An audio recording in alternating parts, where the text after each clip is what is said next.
Tides from the West, a Chinese autobiography. Written by Chiang Meng Lin, read by Tang Daming.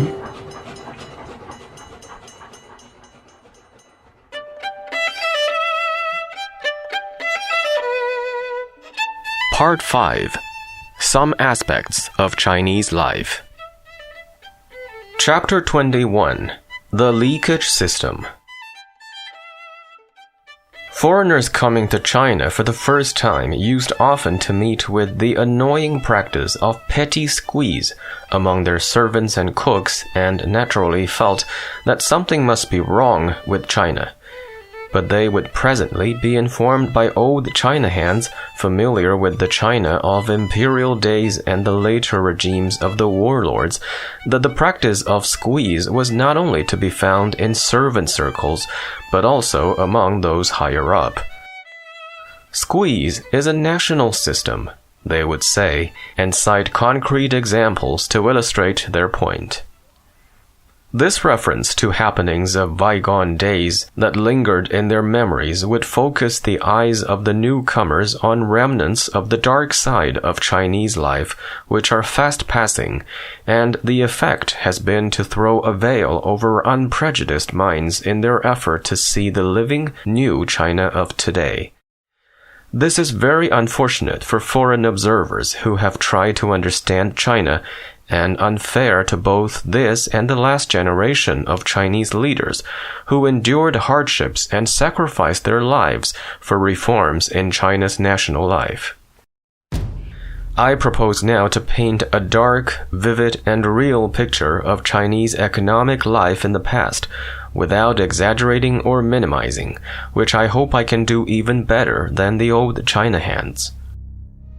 Anyone who witnessed the downfall of the imperial regime must be aware that one of the main factors which caused the Qing government to lose control of the country was its decrepit system of public finance. Large numbers of public servants were paid only nominal salaries and left to finance themselves by lo gui, or the leakage system. This practice deprived them of any sense of public morality and caused them to countenance corruption as a matter of course. The imperial government connived at the irregular gains of its officials, and the officials in turn connived at those of their subordinates. The poisonous sap circulated in the whole tree of state, reaching to every twig of every branch and every leaf on every twig. It flowed through all the roots of the tree and every rootlet. From the government offices through which public revenues passed, the government required only certain fixed amounts to be forwarded to the national treasury. The officials in charge of the revenues could, by various means and all sorts of excuses and plausible reasons, attach a variety of fees to the regular taxes. In this way, for every tael of silver that flowed into the government treasury, at least the same amount or even more would be diverted to leakage funds. In the later years of the imperial regime, more wine leaked into private cups than remained in the public barrel. The government, finding itself parched as a fish in the dry pond, pressed hard for more money, when still more leakage for public servants and heavier burdens for the people. Failing to realize funds by taxation or other means, such as offering public offices for sale, the imperial government resorted to borrowing from foreign sources by awarding them concessions for building railroads or opening mines. This was to quench thirst by drinking poison. It may be remembered that the nationalization of railways in Sichuan province, as a preliminary step to awarding the building rights to foreign concerns, pulled the trigger for the revolution of 1911. But as to the leakage system and how it worked, China was then divided into some 22 provinces, comprising about 2,000 xian. The chief executive of the xian was the magistrate who took charge of all financial matters and concurrently filled the role of administrator of justice in his district. His salary, not more than a few taels a month, was nominal. all expenses incurred by the holder of the office had to be paid out of leakage funds. When higher officials of the imperial government passed through his district, he had to entertain them and secure for them all the necessities required for their travel. To the entourage of any higher official, he had to offer presents, usually in the form of money. On the banks of the Yaojiang River, just outside the city wall of my native Yuyao, stood a welcome pavilion at which the magistrate welcomed passing officials of higher rank. One sunny afternoon, some 40 years ago, I noticed crowds gathering at a distance near the pavilion. I joined them and watched the landing of the imperial examiner and his entourage on their way to Ningbo to hold civil examinations in that prefecture. On the previous day, the magistrate had caught or requisitioned many houseboats from the people, and the one set aside for the imperial examiner was loaded with sealed cases, their contents known only to those who had prepared them. I watched the party change boats. The imperial examiner stepped into the most prominent. The sails were set, and the little flotilla with the officials and leakage gifts on board floated downriver with the ebbing tide to the seaport city of Ningbo. Under that inspiration, I said to myself that from now on I must study hard, so that someday I myself might be an imperial examiner blessed with such mysterious gifts as lay hidden in those cases. Regular gifts had to be presented to the secretaries of the civil governor or fantai of the province. Failing that, a magistrate could not expect them to speak kind words for him to the governor, and would find them fault-finding in his official relations with the governor's office. Added together, the amount required for plain sailing in his career was by no means small. Human nature also made him not unmindful of the necessity to provide for a rainy day, and he had his family and followers to support. Candidates for magistracy who had pull were covetous of the districts with large revenues. I remember that in the Shan in which we lived during my school days, no magistrate had ever held office for more than a year. The regular term of office was 3 years, in which a magistrate could realize approximately $100,000. In those times, this sum was considered very great. So the governor appointed acting magistrates, whose term was usually 1 year. In this way, there would be more chances for expectant magistrates to share the profit. When a magistrate retired from office after the expiration of his term and paid an official call on the governor, he was usually asked by his superior whether his district had been a good one, meaning how much he had got out of the leakage funds. His friends and relatives also asked him the same question by way of starting a conversation. The higher the rank of the official through whose hands the government revenues passed, the more leakage flowed into his private coffer. The Daotai of Shanghai was known to reap a profit of some 100,000 taels a year. Governors and viceroys of rich provinces and the powerful princes and grand ministers in Peking usually enjoyed large yearly incomes. The system was upheld even by the great statesman and scholar General Zheng Guofan, who put down the Taiping Rebellion for the Qing dynasty. In one of his letters, he argued that leakage was indispensable to the smooth running of the government. The expenses incurred by an official were great, and he had a family and relatives to provide for. The system was countenanced by scholars as well. In his diary, a famous scholar official who lived in Peking during the Xianfeng and Tongzhi period complains that Viceroy Zhang Zhidong presented him with only a small gift. A later entry reads something like this. Went to Taoran Pavilion in the afternoon to sip tea. Zhang Zhidong entered. I pretended not to see him and left the place. This may be safely interpreted to mean that the famous viceroy had offended the prominent scholar by presenting him with too small a gift from his leakage funds. During the imperial regime, promising candidates could keep servants with very little pay or none at all. The servants would stick to their masters through thick and thin for years, hoping that someday, when luck fell into the laps of their masters, they too could share the leakage with their lords. When luck did come, master and servant alike would strive to make it still leakier, so that each and all could have cupfuls of this wine to their heart's content. If luck failed to appear, they would keep on waiting until the last ray of hope was gone. Under pressure of starvation, some unfortunate masters found relief in the robe with which they ended their lives. In Hangzhou, during my school days, the news circulated by word of mouth that an expectant magistrate, idle for years, had hanged himself on the New Year's Eve when his creditors pressed him hard for the money he owed them. The poisonous sap penetrated even to the households of the well-to-do. The cook would poke holes in his vegetable and meat baskets in order to make them leak. Servants got something from the purchases they made for the household. Especially in Peking, the shops always added a certain percentage to the price for the servants who made the purchase. The practice of leakage even went abroad and found its way into the household of Napoleon. Napoleon had a Chinese cook who served his master very faithfully. On his deathbed, the great French general remembered his faithful servant, saying, "Treat him well, because his country will be one of the greatest in time to come. But the Chinese love money. Give him 500 francs.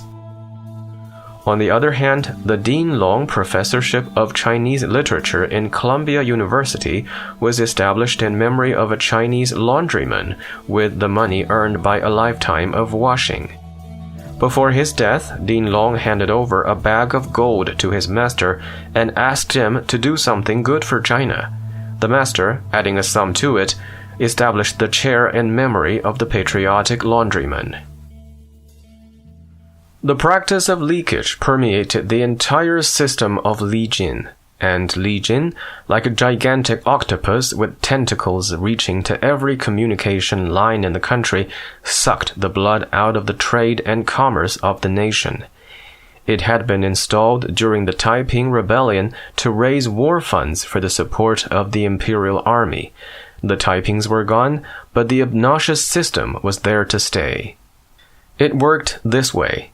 Anyone who knew how to squeeze the people would bid, say $200,000 a year, to government agents for the right to run the Li Jin at a certain station or a number of stations established at points on the highway where merchandise passed from one city to another. The person who won the bid would become a Li Jin commissioner at the station or group of stations and had the right to assess duties on the goods passing through. If he could realize a sum of $300,000 within the year, he would turn over $200,000 to the government and keep the remainder for himself and his partners. So he would make most goods dutiable in order to swell his private fortune. Once I saw a boat loaded with watermelons passing under the bridge at a station. It was stopped by a long bamboo hook from shore, and several inspectors jumped down and began to thrust iron rods into the melons. The owner begged them to desist and promised to pay any amount they demanded. The duties were paid. The poor farmer sailed on. I remember how small traders and farmers hated Li Jin. Everybody would have liked to smash the stations to pieces. Once, a group of young scholars going by boat to take an imperial examination passed by a Li Jin station, ignoring the order to stop. The inspectors detained the boat and began to search their belongings. The scholars leaped ashore, entered the station, and smashed everything they could lay their hands on. Only the flag, emblem of the authority of the imperial government, was left drooping in the air with its inscription, to collect Li Jin by His Majesty's orders. Triumphantly, the scholar departed under the gaze of the admiring crowd.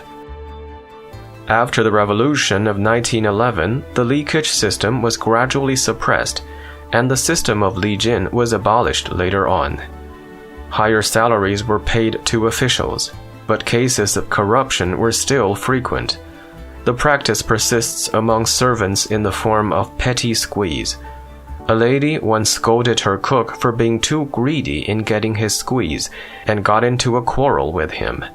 Someone remarked that he was as greedy as a hungry wolf, to which he replied, "If one were not greedy, he would not become a cook." In one of the embassies in Peking, the ambassador's cook charged 10 cents for an egg, while his secretary's cook charged his master 5 cents. "Why should I have to pay more for an egg than the wife of our secretary?" asked the ambassador's wife. "Madam, the ambassador receives a higher salary than the secretary," was the reply. Owners of cars often found their gas tanks leaky because the drivers helped themselves to cupfuls of gasoline. Unwarranted repairs made bills for maintenance mount up.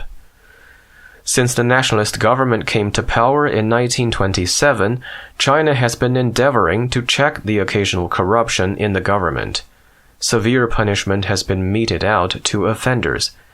However, the legacy from centuries of the leakage system, which existed even before the Qing dynasty, is difficult to discard totally within a few years or even a generation. Under the leadership of Generalissimo Chiang Kai-shek, official corruption has been reduced to a few isolated cases. With the introduction of a modern financial system and the gradual enlightenment of public conscience, China has done much in checking these malpractices. As the technique of government improves with time, she will attain the level of a modern, well-organized country in which more efficient methods of taxation and effective control of public finance will be devised.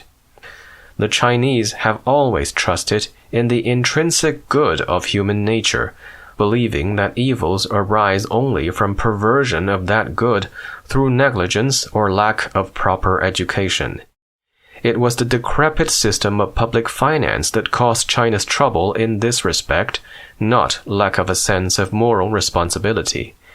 But the system had such a demoralizing influence on public practice that we still suffer from its effects. Concrete examples have shown us that the remedy lies in building up a good system to supersede the bad ones. It is not sufficient merely to abolish the bad. The customs administration, organized by the British for China, was free of the bad influence of leakage. Employees were properly trained and adequately paid. Ample pensions were given them after retirement. Patronage was little known. The control of this important branch of national revenue by foreign governments as a guarantee for the payment of indemnities and foreign debts has been humiliating and extremely dangerous to national integrity. But the adequate system of revenue built up as a byproduct is an unintended blessing to China. The postal administration was organized under the Western system. It has been running efficiently since its inception. Even long years of civil war did not disrupt its work. Ever since the Japanese aggression started, it has been marvelous to see letters circulating in the occupied areas as freely as in Free China. Mail carriers have constantly crossed the firing lines to deliver the mails entrusted to them. The Salt administration is another example. Even during the long years of Japanese aggression, the people have been adequately supplied with this daily necessity. The Huanghe Commission was well known formerly for its leakage system. Indeed, the famous Shandong and Henan cuisines were the product of the rich appetites and well-lined coffers of the gluttonous commissioners of the Huanghe works. In the same way, Yangzhou cooking became renowned through the Epicurean salt merchants of Yangzhou. With the formation of a Huanghe Conservancy Board with modern trained engineers in charge of the conservation work, the leakage system itself was cast into the river and flowed down into the Yellow Sea. The gluttons disappeared with their system. Only the art of cooking remains. Yangzhou delicacies too are still admired by men of good taste, while the innovators who introduced them are gone and forgotten since the introduction of the salt gabelle, a modern, well-organized system of salt administration. With well-organized administration, a well-trained and well-paid personnel, tenure of office ensured, and adequate pensions provided after retirement, the good that is in human nature has full play. It may be said that these successes have depended on foreign assistance, but let me ask, are they due alone to the good morals of the foreigners, or rather to the good system they have introduced into China? Without personal integrity, no such system would work. Yet, could we depend on foreign morals alone to obtain the desired results? Could a handful of foreign experts on top be powerful enough to check the irregular practices of hundreds and thousands of Chinese personnel? It is through the cooperation of the rank and file of Chinese employees under a good system that the customs, salt, and postal administrations have been successful. This is what Mencius, disciple of Confucius, has said. Good morals alone will not make a good administration. Systems alone will not carry the work to the desired ends. The modern banking system and railway administration in China are also commendable examples. The banks and railways on the whole run efficiently and are free of gross maladministration of funds.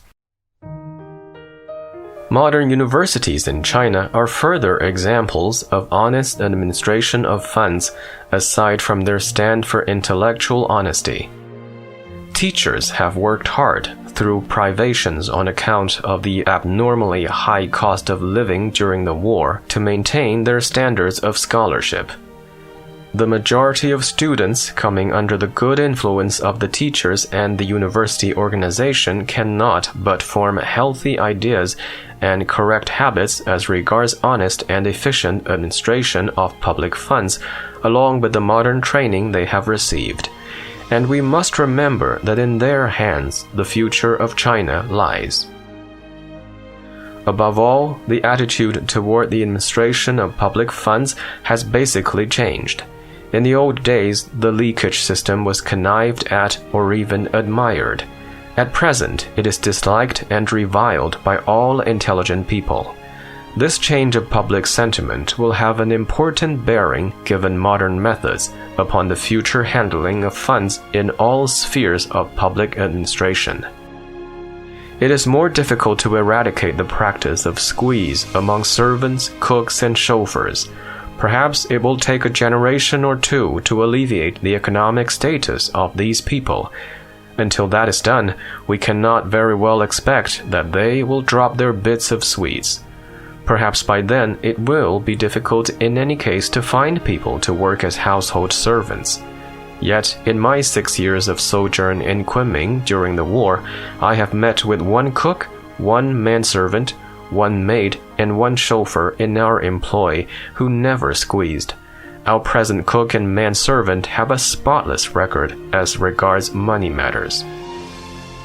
Let the reader turn the leaves of a textbook of European history to the period just before the French Revolution.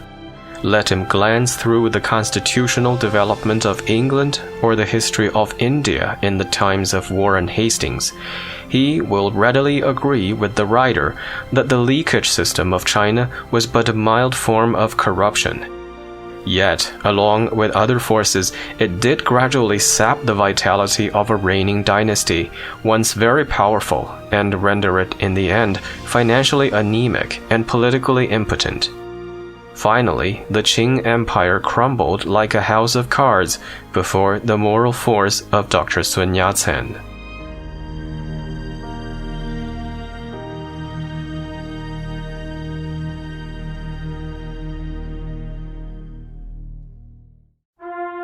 What you just heard is Tides from the West, a Chinese autobiography, written by Chiang Meng-lin, read by Tang Da-min, and published by the Foreign Language Teaching and Research Press. Some names and terminologies in this book have been updated per contemporary usages.